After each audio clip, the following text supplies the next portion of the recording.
Good morning, students. As you know, we are doing our chapter accounting ratio, which means the relationship between two or more variables. And in the proprietary ratio, so means we are doing our solvency ratio. In the solvency ratio, our next ratio is proprietary ratio. Proprietor means owners. And who are the owners of company? Shareholders. Shareholders are the owners of company. So we will have to calculate proprietary ratio, which is a formula means shareholders funds over total assets. Shareholder funds over total assets. Sometimes बेटा proprietary ratio का answer percentage में भी आता है. सो अगर percentage में निकालना है तो we have to multiply with 100. Okay. So total assets क्या होती है हमारी? Total assets is equal to fixed assets plus current assets. Fixed assets plus current assets. Okay. And share holders fund किसके इक्वल होते हैं हमारे? Share capital. Share holder fund में आपको पता है ना, मैंने कल बताया था क्या आता है. Equity share capital plus preference share capital plus reserve and surplus and minus fictitious assets. Okay. So kindly write down the formula. Proprietary ratio, बेटा इस रेशियो को हम सॉल्वेंसी रेशियो भी कहते हैं. Okay. It's another name is solvency ratio. Share holders fund over total assets into 100. Total assets is equal to fixed assets plus current assets. Share holder fund is equal to equity share capital preference share capital plus reserve and surplus minus fictitious assets. Okay.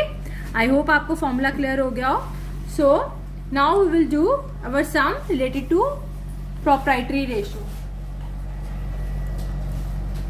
In this sum, equity shares are given, preference shares, debentures, reserve and surplus, 10% long-term loan, bank overdraft, creditors, assets are given, fixed assets and current assets, discount on issue of shares and miscellaneous expenses. And you will have to calculate the proprietary ratio. So हम proprietary ratio का formula लगाते हैं. Proprietary ratio is equal to shareholders fund over total assets. Clear है बेटा?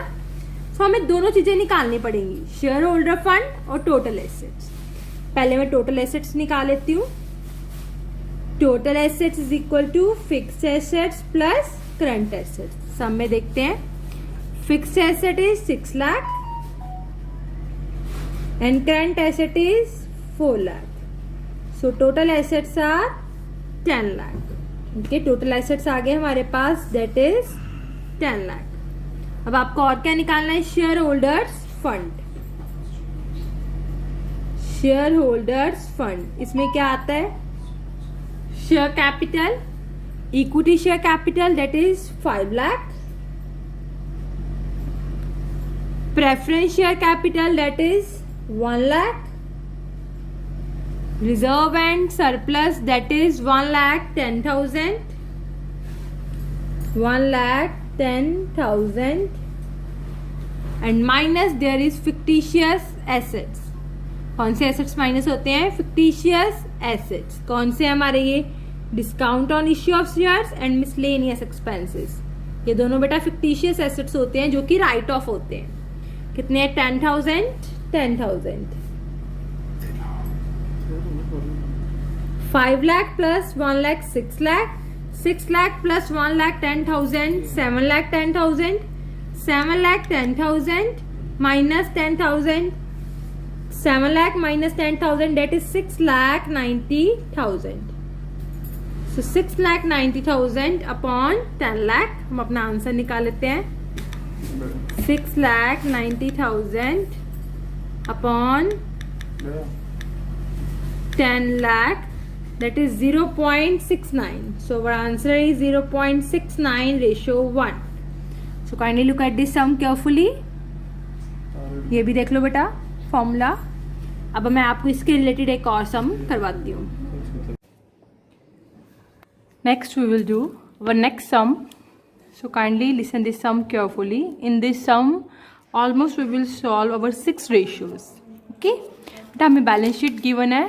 Paid up capital, reserve and surplus, debenture, bank overdraft, creditors, fixed asset, stock, book debts. Book debts क्या होते हैं हमारे debtors. Investment given है, cash given है, sales given है और ग्रॉस प्रॉफिट गिवन है और ये रेशियोज हमें गिवन है. ओके ये हमें निकालनी है. जो हमें निकालना है उसके अकॉर्डिंग बच्चे हम अपना फॉर्मूला लगाएंगे. सबसे पहले हमें क्या निकालना है, डेट इक्विटी रेशियो. क्या निकालना है हमें, debt equity ratio. What is the formula of debt equity ratio. यहां तो आप लगाओ टोटल डेट्स, यहां आप लगाओ लॉन्ग टर्म डेट्स. क्या लगाओगे आप यहां फिर, long term dates. Okay so formula होता है बेटा इसका long term date upon equity. Equity को हम क्या बोलते हैं, शेयर होल्डर्स फंड.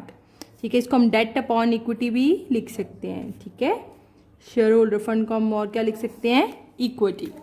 और इसका सेकंड फॉर्मूला हमारा क्या है डेट इक्विटी रेशियो का, यही लिख देते हैं total debts upon total equity. Total debts upon total equity. सबसे पहले देखो हम अपने इक्विटी निकालते हैं. इक्विटी मीन्स हमारे share holder fund like share capital, reserve and surplus. So हमारे शेयर होल्डर फंड्स क्या आ गए हैं, share holders fund is equal to paid up capital plus reserve and surplus. So paid up capital is 15 lakh and reserve and surplus is 6 lakh. It becomes 21 lakh. So total equity मेरे पास कितनी आ गई, 21 lakh. Okay अब हमने क्या निकाला next, long term debt या total debts. मैं टोटल डेट्स निकाल लेती हूँ because total debts is equal to long term debts plus current liabilities means short term debts. Long term debts कौन से हमारे, ओनली डिबेंचर्स मीन्स 5 लाख. और करंट लायबिलिटीज कौन सी है, बैंक ओवरड्राफ्ट और क्रेडिटर. कौन कौन सी है, बैंक ओवरड्राफ्ट और क्रेडिटर. सो हम निकाल लेते हैं. Bank overdraft is 2 lakh and creditor is 12 lakh. कितनी आ गई ये देखो, 6 लाख. देखो 5 लाख प्लस 2 लाख प्लस 12 लाख. ये आ गया बेटा मेरे पास 19 लाख. टोटल डेट्स कितने आ गए, 19 लाख. और लॉन्ग टर्म डेट्स मेरे कितने हैं, 5 लाख. सो हम करते हैं 19 लाख ओवर 21 लाख. ये मेरे पास आ गया 0.9 रेशो 1. उसका भी कर लेते हैं 5 लाख ओवर 21 लाख. यह आ गया 0.23 रेशो 1. ओके बेटा, तो ये कौन सी थी हमारी डेट इक्विटी रेशियो. आई होप आपको क्लियर होगी हो. सो अब हम नेक्स्ट करते हैं अपनी next ratio is current.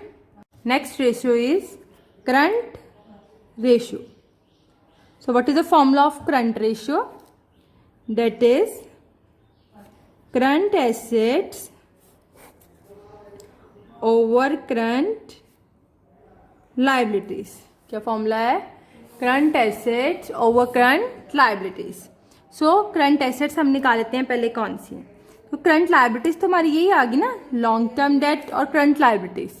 So current liabilities क्या होगी, 12 lakh plus 2 lakh means 14 lakh is our current liability. Current assets बताओ कौन कौन सी हैं, देखते हैं अब हम। करंट एसेट्स इज, देखो एक है करंट एसेट्स हमारी स्टॉक, मीन्स 9,10,000। एक है करंट एसेट्स हमारी बुक डेट्स, जिसको हम डेटर्स बोलते हैं, डेट इज 12,40,000। और एक है हमारी इन्वेस्टमेंट, मीन्स 1,60,000। तो देखते हैं करंट एसेट्स क्या आई है। 9,10,000, 12,40,000, 9,10,000 हो गया, 12,40,000 हो गया, प्लस 1,60,000। सो ये मेरे पास आ गई, मैं दोबारा कर लेती हूँ। 9,10,000, 12,40,000, 1,60,000, 23,10,000 is our current assets. So 23,10,000 divide by 14 lakh, 1.65 ratio 1। Okay, ये हमारी कौन सी एसेट दूसरी रेशियो आ गई, करंट रेशियो। दो रेशियोज हो गई। So next ratio is proprietary ratio. Next ratio is proprietary ratio, जो कि मैंने आज आपको बताई है। Proprietors are the owners, means share holders fund upon total assets. Share holders fund upon total assets. Share holder fund बेटा हमने निकाला है, that is 21 lakh. Total assets क्या होते हैं हमारे, fixed assets plus current assets. देखो इसमें ये जो एसेट साइड हमें गिवन है ये फिक्स्ड है, ये बाकी सारे हमारे कौन से हैं, करंट एसेट्स है। ठीक है, कौन से हैं बाकी सारे हमारे, करंट एसेट्स है। सो ये टोटल ही ले लेना, that is 40 lakh. So 21 lakh upon 40 lakh, 0.52 ratio 1। कितना आ गया, 0.52 रेशियो 1। ओके, एक बार ये भी एक रेशियो दोबारा देख लो। इसमें हमने करंट कैश इंक्लूड नहीं किया, तो ये भी इंक्लूड करना है। 40,000, 23,10,000 प्लस 40,000, दैट इज 23,50,000 ये बनता है। ठीक है बेटा, divide by 14 lakh, that is 1.67 ratio 1। Okay, ये हो गए हमारे पास 3 रेशियोज हो गई। Next ratio is gross profit ratio, निकाल लेते हैं। Third is gross profit ratio is equal to gross profit upon sales into 100। So gross profit हमारा कितना है, देखते हैं। It is given 7,44,000, sales 74,40,000 into 100। सो ये हम कर लेते हैं, 7,44,000 divide by 74,40,000 into 100, 10%। Gross profit का हमेशा बेटा प्रॉफिट्स की रेशियो जो परसेंटेज में निकलती है, इसलिए मल्टीप्लाई बाय 100 हम करते हैं। तो हमारी ये रेशियो होगी gross profit ratio. So next हमने क्या निकालनी है, डेटर टर्नओवर रेशियो। कौन सी है, डेटर्स टर्नओवर रेशियो। सो डेटर टर्नओवर रेशियो कैसे निकालते हैं, डेटर्स मीन्स जिनको हमने उधार बेचा है, तो ऊपर क्या आएगा, sales upon average trade debtors. अगर बेटा हमें एवरेज के लिए तो ओपनिंग और क्लोजिंग चाहिए। अगर हमें सपोज करो सब में ओपनिंग गिवन नहीं है, तो हम सिर्फ क्लोजिंग को ही एवरेज मान लेते हैं। और बेटा याद रखो, हमारी अगर बैलेंस शीट गिवन है, balance sheet is prepared at the end of the year, तो इसमें अगर सब कुछ गिवन है तो वो at the end of the year ही गिवन है, क्लोजिंग गिवन है। ठीक है, सो सेल्स कितनी आ गई मेरी, that is given to you 74,40,000। अब देखो एवरेज तो गिवन नहीं है, सो हम book that means our closing debtors, balance sheet की एसेट साइड कौन सी गिवन है, क्लोजिंग डेटर्स दैट इज 12,40,000, इसके साथ डिवाइड कर देंगे। देखो बेटा अब हमें क्या गिवन है, 74,40,000 ओवर 12,40,000, तो हम इसके साथ डिवाइड कर देंगे। 40,000 डिवाइड बाय 12,40,000, ये मेरे पास कितना आ गया, 6 टाइम्स।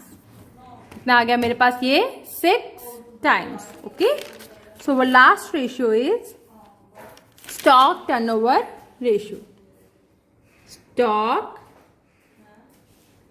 टर्नओवर रेशियो, क्या फॉर्मूला होता है स्टॉक टर्नओवर रेशियो का, देखो स्टॉक क्या फॉर्मूला आएगा, ये cost of goods sold upon average stock.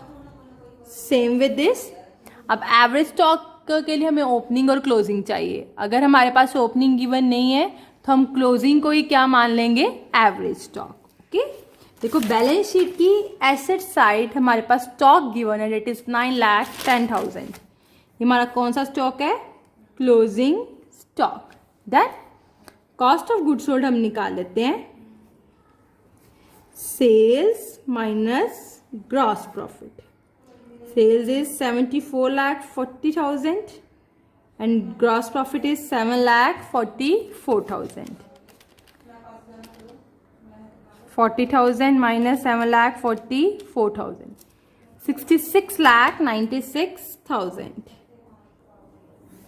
66,96,000 over 9,10,000, ये कितना आ गया, 7.35 टाइम्स। ओके, एक बार आप सारा सम देख लो ध्यान से। स्टॉक टर्नओवर रेशियो निकाल लिया हमने, और कौन सी निकाल ली है, ग्रॉस प्रॉफिट जो परसेंटेज में आएगी, टर्नओवर ये दोनों टाइम्स में आई है, बाकी जो रेशियो है करंट रेशियो या डेट इक्विटी ये रेशियो में आई है। ओके, आई होप ये पूरा का पूरा सम आपको समझ लग गया हो। बेटा ये सब कुछ फॉर्मूलेस पे डिपेंड करता है, अगर आपको फॉर्मूला आ जाएंगे तो सारा का सारा सम आ जाएगा। Okay, so that's it with the today. Still if you have any problem regarding this sum, regarding this ratio, then you can ask from me. Thank you.